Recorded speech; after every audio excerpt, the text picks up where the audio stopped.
শুক্রবারে যদি কোনো প্রোগ্রাম না থাকে আর যদি ভালো-মন্দ কোনো কিছু না রান্না করি তাহলে আমার ছেলের দিনটা ভীষণ মন খারাপ হয়ে থাকবে। তো আমার কোনো দরকার নেই ছেলের মন খারাপ করার। আমি যতটুকু করতে পারবো ইনশাআল্লাহ চেষ্টা করব ছেলের মন খুশি করার জন্য। হ্যালো এভরিওয়ান, আসসালামু আলাইকুম। আমি সাথ সাথী। আলহামদুলিল্লাহ আমি ভালো আছি। আশা করি আপনারা ভালো আছেন। My new another daily blog. তাহলে চলুন শুক্রবারে সকাল থেকে সারাদিন কি করি সবকিছুই আপনাদের সাথে শেয়ার করব। তাহলে চলুন কথা না বাড়িয়ে আজকে ডেইলি ব্লগটা আমরা শুরু করে ফেলি। সকাল ভোরবেলা ঘুম থেকে উঠে নামাজ পড়ে আগে আমি মসুর পোটলাটা ফ্রিজ থেকে নামিয়ে ভিজিয়ে রেখেছি আর এখান দিয়ে আমি রুটিগুলো বানিয়ে ছেঁকে নিচ্ছি। আর যেহেতু আজকে শুক্রবার তো ছেলের জন্য চিন্তা করলাম একটা চিনি পরোটা করি, কারণ ছেলে তো চিনি পরোটা পছন্দ করে, কিন্তু ও আমাকে কিছু বলে নাই, কিন্তু আমি আমার মন থেকে একটু খুশি করাতে যাচ্ছি, যেমন ওর পছন্দের খাবারটা আমি তৈরি করে রাখি যে ও ঘুম থেকে উঠলে খুশি হয়ে যাবে। তো আমি দুটো চিনি পরোটা নিয়ে রাখছি, আপনাদের ভাই একটা খাবে আর আমার ছেলে একটা খাবে, ওর একটাতেই যথেষ্ট।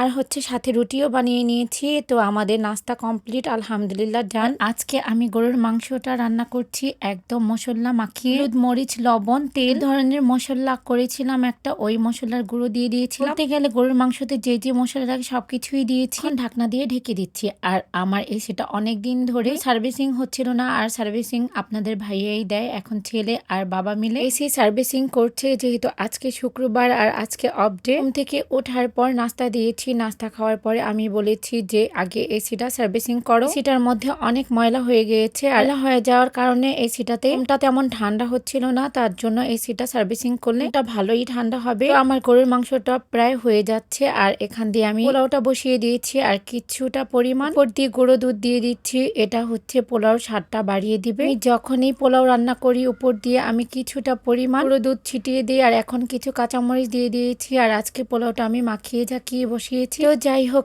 এখন আমি পোলাওর মধ্যে কিছু কিশমিশ আর দুটো আলু বখরা দিয়ে দিচ্ছি। শুক্রবার মানে কোথাও যদি প্রোগ্রাম না থাকে আর বাসায় যদি ভালো কিছু না রান্না হয়, ছেলে একদমই মুড অফ করে বসে থাকে। তাই চেষ্টা করি যদি শুক্রবারে কোনো প্রোগ্রাম না থাকে বাসায় আমি কিছু ওকে রান্না করে খাওয়াই। তো যেহেতু আজকে শুক্রবার আর আমি আজকে রান্না করছি গরুর মাংস, মুরগির রোস্ট আর হচ্ছে পোলাও। তো আমার পোলাওটা প্রায় হয়ে গিয়েছে, আর এখন আমি একটু নেড়ে চেড়ে নিচ্ছি যেন পোলাও চাউলটা যেন সব দিক দিয়েই ফুটে যায়। তো নেড়ে চেড়ে নিচ্ছি। আর আমার জানা মতে শুক্রবারে সবাই ভালো মন্দ কিছু রান্না করেন যদি আপনাদের কোনো অকেশন না থাকে। তো আমার ছেলেটা পুরোই ওর নানার মতো হয়েছে।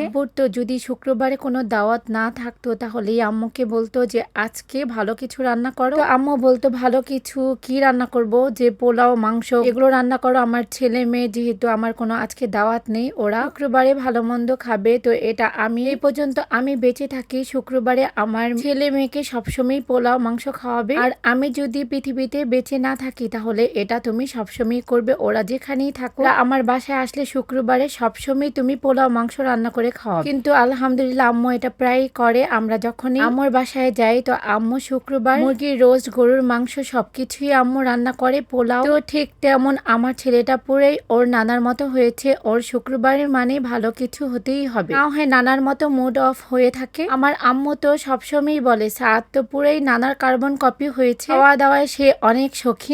এক আব্বুকে হারিয়ে আরেক আব্বু পেয়েছি। সবাই আমার আব্বুর জন্য দোয়া করবে, আল্লাহ তাআলা যেন তাকে জান্নাতুল ফেরদৌস দান করে, আর আমার ছেলেকে যেন আল্লাহ তাআলা নেক হায়াত দান করেন। আমি আর আমার শাশুড়ি মা তো সবসময় আমার ছেলেকে বলে আলমুল্লাহ ভাই। তো আমার ছেলে খুব খুশি হয়, সে নানাকে অনেক মিস করে। আমাকে আমার ছেলে কোশ্চেন করবে যে আম্মু আমি কি নানা ভাইয়ের মতো হয়েছি? তো ছেলেকে বললাম যে না, তুমি নানার মতো শৌখিন হয়েছো, নানা তোমার মতনই এরকম খাওয়া দাওয়া নিয়ে খুব শৌখিন ছিল। যাই হোক, আমি এখন সার্ভিং ডিশে সুন্দর করে সাজিয়ে দিয়েছি আজকের খাবার। এখানে আপনাদের ভাইয়া আমি আর আমার ছেলে খেয়ে নিচ্ছি। তো খাওয়া দাওয়ার পরে রেস্ট নেওয়ার পর আপনাদের ভাইয়া আর ভাতিজা ভাগিনাদের নিয়ে মাওয়াতে ঘুরতে গিয়েছিল। তো আসার টাইমে আমাদের জন্য আইসক্রিম নিয়ে এসেছে। আমি তো আপনাদের ভাইয়াকে বলছি শুধু তোমরাই যাও, আমাদের তো নিয়ে যাও না। তো আপনাদের ভাই আমাকে উত্তর দিল তোমাদের নিয়ে যায়নি, দেখি তো আইসক্রিম আর তোমাদের জন্য চকোফান বিস্কিট নিয়ে এসেছি। তো আপনাদের ভাইয়াকে বললাম তুমি তো ইলিশ মাছ ভাজা, বেগুন ভাজা আর হচ্ছে ইলিশ মাছের লেজের ভর্তা আর বিভিন্ন রকমের ভর্তা খেয়ে এসেছো, তো সেটা তো আমি মিস করেছি। আইসক্রিম খেলে কি ওই বিভিন্ন স্বাদের খাবারের স্বাদ পাবো? তো যাই হোক, আজকের ব্লগটা যদি আপনাদের সবার কাছে ভালো লেগে থাকে প্লিজ কমেন্ট সেকশনে কমেন্ট করে জানাবেন। আজকে ডেলি ব্লগটা এখানে শেষ করছি। ভালো থাকবেন সবাই, আল্লাহ হাফিজ।